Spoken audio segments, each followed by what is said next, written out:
if you're someone who's looking for a teacher or a guide, I don't want to make it seem like every single teacher out there is dark and bad. There are great people and great teachers.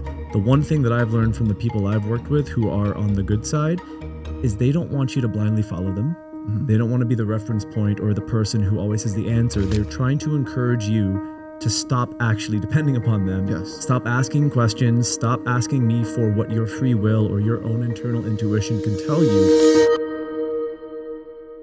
You're tuned into Everything's Energy Show. I'm your host, Michael Scaler. I'm joined by Marino and Roland. Today, we're going to have a discussion about, I guess, really the philosophy behind the guru complexes that have been utilized throughout history. And even most recently, you see it everywhere, from YouTube to the news to politicians utilizing things like gaslighting. And most importantly, we're going to talk about spiritual gaslighting and how that kind of frames a very mischievous thing. But I want to start with a quote, Matthew 7:15, "Beware of false prophets. They come to you in sheep's clothing, but inwardly they are ravenous wolves." Very powerful statement. I think we're going to dive into a few different topics. Like we can start with politics of using the spiritual gaslighting possibly, because you have the right who's ultra Christian, and then you have the left who are Ultra woke.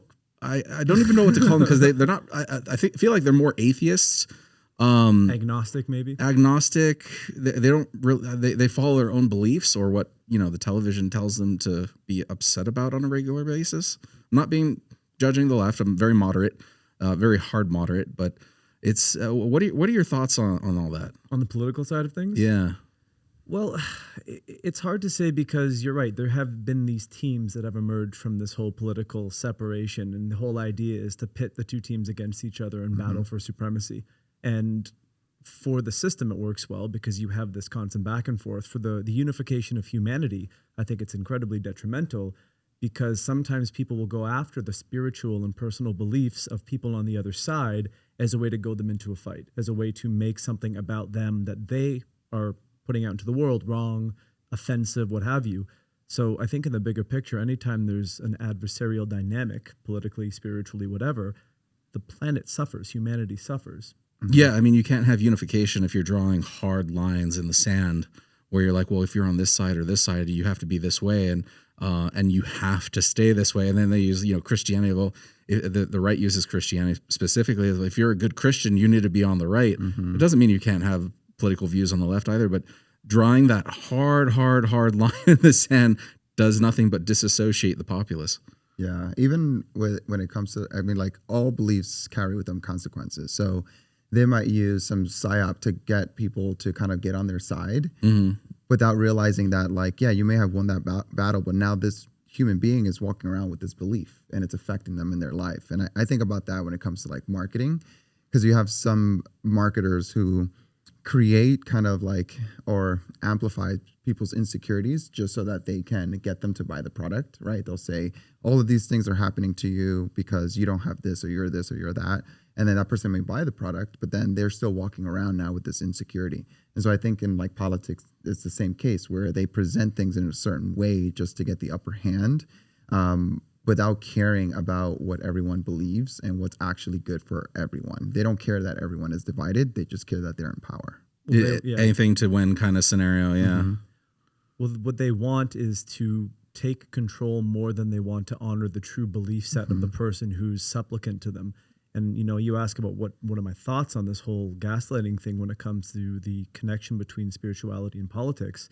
I think it's like nefarious. It's ridiculous in the sense that if you're going to manipulate something that is someone's most precious inner aspect of existence, their belief set, their spiritual belief, specifically their relationship with God, to suit your agenda, demonic. That is a demonic intent. And that is essentially a Luciferian way of using something that is very precious to someone, to where you bypass their logical thought and their critical thinking and analysis abilities, because you've made them.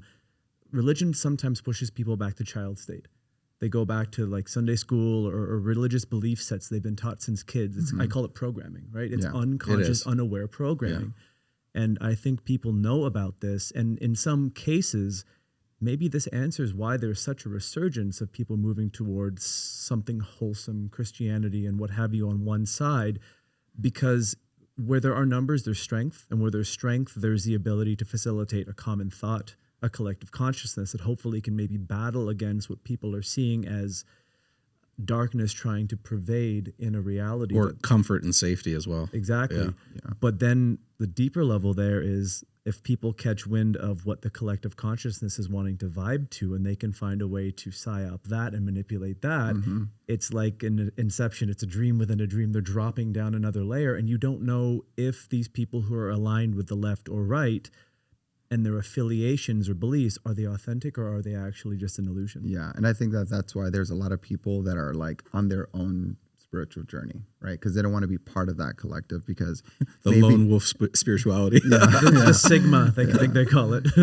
Well, maybe they've not been able to kind of articulate what's happening, right? At a collective level. They just know that what's happening they don't like. And they're like, I'm just going to form my own relationship with God. And it's going to be that. Because when I go here, it's like, yes, we're all following kind of my same beliefs, but it's being attributed to doing this thing. And if you don't do these things, then you're not one of us, kind of a thing, right? You're one of us. There's room for one more. And so I think that creates like that separation there. Well, I had a question about that then. So that's a response, call it a compensation response to someone feeling like they're being controlled or they're being goaded. And the benefit that can come out of that is a person develops their own sense of mind, their own sense of self, to where they're not as easily manipulated or controlled. I think the downside is spiritual aloneness is a horrible thing if that's your indefinite path, because we're not meant to be, I shouldn't say we're not, I don't know, but ideally we're probably not idealized to be on our own journey all the time, not connecting with other people because the path becomes lonely. But what do you guys think of that as a cost benefit when it comes to the guru syndrome? So someone's divorced from Christianity, Catholicism, Judaism, whatever. They're on their own path and they have the desire for teaching. They have this desire for guidance and belonging. And then lo and behold, they meet their guru, their teacher, their leader. Like that's a thing. That's a thing that then pulls people into potentially an insidious, dark existence that their desire for seeking is stronger than their ability to potentially see the warning signs or consider the red flags. What do you think about that whole idea? I also think like what's foundational about that is that they are running away from the collective. So seeing this individual that thinks differently really compels them to say, oh, he's one of like me. He's one of us individuals, because he's going against the whole collective, right? He's not part of the church or part of any other organization. And I think that is also what draws them in, because that individual is going against that other collective. So he's like on my side, right? Which is the beginning of that psyop of just like, well, I'm one of you, I'm on your side, and we're fighting this together. And that sense of belongingness is what gets people started on, oh, I'm going to follow and listen what this person is doing, which I think is a horrible thing to do, because what ends up happening is people don't think for themselves. They just offshore their critical thinking skills. Like, well, this person said that it's good, so it must be. And that's such a... It's like, oh, I trust this person because he's all about truth, transparency, and love and light. And it's like, well, these people may say these things. They just know these trigger words to psychologically get them hooked. Like and warning, then they're hooked. Warning. Yeah, it's like, but you're right though, because you have these people splintering off from mainstream ideologies, and so they're looking for something to make them feel whole in that aspect. So they'll find this guru or this idol or influencer or something that is preaching things that resonate with them, and this person literally knows exactly how to trigger them and control them, and does it purposefully, and seems like, oh, I'm wearing the robes. I say truth, transparency, love, and light enough. They believe me, and behind closed doors, they're a completely different person, or have nefarious intent. Or and one of the easy ways to spot these kind of gurus is, at the end of the day, what do they benefit? Are they giving everything back to humanity? It's never the case with any, these sex cults, all these things that show up, or influencers. It's, oh, I'm here for you. And they say, oh, I'm a philanthropist and I'm giving away all this money. And they give away like 2% of their money, if that. And, they're just hoarding wealth and like figuring out ways to literally, you see with some of these cult indications is, it's, you need unburden yourself with your worldly assets and give it to the church so that we can invest it wisely, and it's just a burden to you. So just give us all your things and come in here, and we'll let you pray, and maybe we'll give you some drugs, or there might be some weird sexual stuff involved. I was just on Instagram, and one of my friends was talking about how she was on TikTok, and she had this one girl that was on there, and she was praying, and she was on a live, and people were joining, and she was like, "Oh, like this is great, like for us using this platform to come together and pray and everything." And then she's like, but then a couple of minutes in, the girl's just like, "Oh, if you find it in your heart, send $50, and it'll come back to you 100-fold. And don't worry, like God will multiply it for you. If you find it in your heart, give $100." And she was like, "Whoa, what's happening to this person?" Give me the person saying, "Send 100 to me." Yes, Okay. yes. Oh, my favorite is you get these influencers that move to Bali, and they preach, "Oh, capitalism is so bad and money is evil." And then at the end, it's like, "So who wants to join me in Bali for my $1,000 a day course on how capitalism is bad and, spirituality is everything and you need to unburden yourself." And you're just like, what? Yeah. Wait a minute. my favorite way to bypass that is asking the question, if I couldn't hear what this person is saying, do their actions show me that they're doing the right thing or that they actually care, right? Because they'll say all of the things that they need to say, but are they showing up and doing the things? Like you said, when they say, "Oh, we got to give back," like, are they actually giving back to the community? Or just saying they are. Just saying that they are, right? That there's a huge difference. And it's hard nowadays because everything is online and you can't believe what you see because they could. It's all a facade. Yeah. For most people. It's all created. I can't say how many people that people think are like ultra spiritual people I've met. As soon as the camera stops rolling or they're not around the people that they need to pretend to, it's night and day. And you're just like, you're disgusting. don't meet your idols. Is that old saying? Basically. And it's interesting because I've met a lot of people in this world. I'm sure you guys have as well. And I noticed the people who have a large audience, a following, a platform to uphold, they have the most two-faced kind of dynamic for the most part. I don't want to make blanket statements. Not everyone, I'm sure there are people. Exactly. And then I've also been very fortunate to study with, mentor, get to know a lot of people who are incredibly gifted in what they do. Can't find them anywhere. They don't care about being rich or famous or anything. They're just, someone of their craft. And as you were talking about the ways of teasing out, falsehood versus reality, I think there's two perspectives that might be worth discussing here. Looking at an individual in the consideration of a group dynamic, the person as being a leader in a group, watching their intentions and actions as it relates to a group, and then as an individual interacting with that person one-on-one. Does that make sense what I'm asking? Because I think in the sense of the one-on-one dynamic, if you're someone who's looking for a teacher or a guide, I don't want to make it seem like every single teacher out there is dark and bad. No. There are great people and great teachers. The one thing that I've learned from the people I've worked with who are on the good side is they don't want you to blindly follow them. They don't want to be the reference point or the person who always has the answer. They're trying to encourage you to stop actually depending upon them. Yes. Stop asking questions. Stop asking me for what your free will or your own internal intuition can tell you. I think on an individual basis, that's an incredibly good sign for someone who is here to teach, because at some point there is someone who knows more than you, always.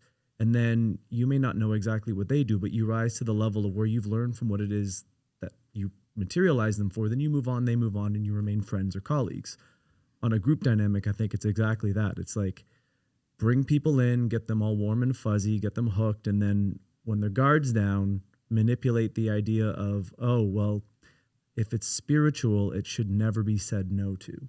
You should give money if it's for good. You should do this for me. And then it gets even darker to where people are trying to dissolve their own identities and egos and boundaries for the benefits of the energetics that comes from that journey. You know what I mean? Like the real dark stuff. And I think it's like influence is geometric. It's not this one thing that I weave over your head to control you. There's multiple things, right? So you have things like religion, right? But then you also have identity, someone's identity and how they identify, and kind of like a good example is like, if you don't do this, then you're not this kind of person. And you're like, wait a minute, I am that kind of person, right? And you wanted to do it. And there's like all of these different kinds of like influence tactics, if you will. Another one is like the sunken loss fallacy, which is like, if you commit to something and you're doing it, then it's much harder for you to detach from it. There are one of like the biggest scams when it comes to like the guru that knows more than you and will show you the way is actually in real estate. It's all of these seminars of just like become ultra wealthy, right? Like I sold all these houses and I made all this money. And so they always start off free, right? But it's not free because you've flown there, you invested your time, and then you go to the next one, and then you're telling your friends and family about it. And even though they're telling you, hey, like seen this before, it's not going to work. You're like, no. So once you've already made that commitment to your families and friends, once weird stuff starts to happen, it's really difficult for the average person to say, I was wrong. This is a scam and I'm out. What they do is like, I'll make it right and I'll prove them wrong kind of a thing. And I saw this documentary on this and it's so sad. There are people who literally commit suicide because they invest $20, $30, $40, $50,000 into these programs and it's not working, right? Because it's a scam, but they couldn't set aside their ego to kind of, you know, along that journey say, you know what, I was led here and I was wrong. And the best thing that I can do is leave and kind of just communicate that. I don't know if this is like a Chinese thing, but it was presented to me that way. But I love it. It says, if you get on the wrong train, get off at the next immediate stop. The longer you stay on the train, the more expensive it will be to get back home. That's true. But to your point, people will often, you know, like, okay, it's 10,000 to start. And like, well, you're going to lose that 10,000 if you don't pay another 10,000. So they'll chase their loss. Yes. And the scammer will know how to do that. There's actually a huge thing called the butchered pig scam, where a fake investment company gets typically older people or naive people to invest, say, we'll call it $100,000. And then they'll show them that their $100,000 is turned into $1 million. They say, well, you need to give us $100,000 to get out your $1 million. So, and it's obviously that sounds fishy, but they'll be like, oh, well, I've got $1 million in there. I just need $100K to get that $1 million out and then I'll be set for life. And then the end story really is they've lost $200K. Mm-hmm. Yeah. It's so sad. It's super sketchy. Yeah. I mean, all Ponzi schemes, you know, another one that they do is, people will invest and then the future investors, they use that money to pay back. So then now you're as an individual like, oh, well, I gave this money. I gave 10,000 and I got 13 or 14,000 back. Like this works. Well, Ponzi is a little better than that because some people get the butcher pig is literally just a hardcore. Give me your money. It's just give me the same amount again. Take, and then the person's left desolate. Yeah. And it resonates very closely to gambling in a casino, right? You're chasing that loss and you think that you're going to get it back, but every time you play, you're actually more at odds of getting that money back. But it's just like a psychological thing where people are just chasing that and they'll go through extreme measures. They'll put up the lease of their car, their house. I've seen all sorts of crazy stuff. But yeah, these are all kind of like the points that like these gurus kind of like any influence course or any videos that I've watched, they've already got it figured out and they're all using it. And now with all of the marketing and the way that these platforms are designed to make you addicted to them, it's the perfect recipe for disaster, I think, in our modern day. Yeah. Do you have anything? I think we'll wrap up around there. Any last minute thoughts? Well, I'm always trying to look at things from a multitude of perspectives and, you know, maybe just as a philosophical thought, maybe in the bigger picture of someone's life, they materialize an experience like this to learn the power of their own intuition, their own thought, right? Because I don't want to think that there's no benefit that comes from a negative situation. There can't be in a world of polarity an absolute all bad with no good. Because a lot of the times these gurus are not too dissimilar to schoolyard bullies who just need to be stood up to, but it doesn't mean you need to stand up to them and beat the crap out of them and go to jail. It's you say no. You learn the power of your own inner thought. The power of no. The power of no. Not the power of now. But the power of no is you actually going, look, I trust that I feel that I'm being taken advantage of and I have to call this person out. And it's something that I'm betting on myself as a self-development thing so that A, I'm not going to get duped, but in the future, I will now be present enough and not be emotionally manipulated to know when I'm being gamed. So I think, you know, if this has ever happened to anyone, always try to take a positive from a negative situation because everything happens for you in life if you want to look at it that way. So that's my final thought. No, I think that's a very profound statement. Thank you. I would follow up with, if you're being taken advantage of, speak up, say no and speak up, because if you're the first person in line and there's 100 after you and no one says no or speaks up, until it's 100 people deep or 1,000 people deep, then there's no warning signs for everyone else, and they've got to go through that same learning experience. And I feel like a group can get some of that learning experience from the initial person saying no, or start asking questions, or just saying, "Hey, you guys should be aware of this situation." But yeah, you ended that really beautifully. Ladies and gentlemen, if you have any great topics you think we should talk about on some of our shows, we would love new ideas directly from you. So in the comments, let us know what kind of conversation we should have next. We love just having these little circular conversations. We'll bring in some other people at different times. And as always, like, comment, subscribe, and share away. Thank you for joining us.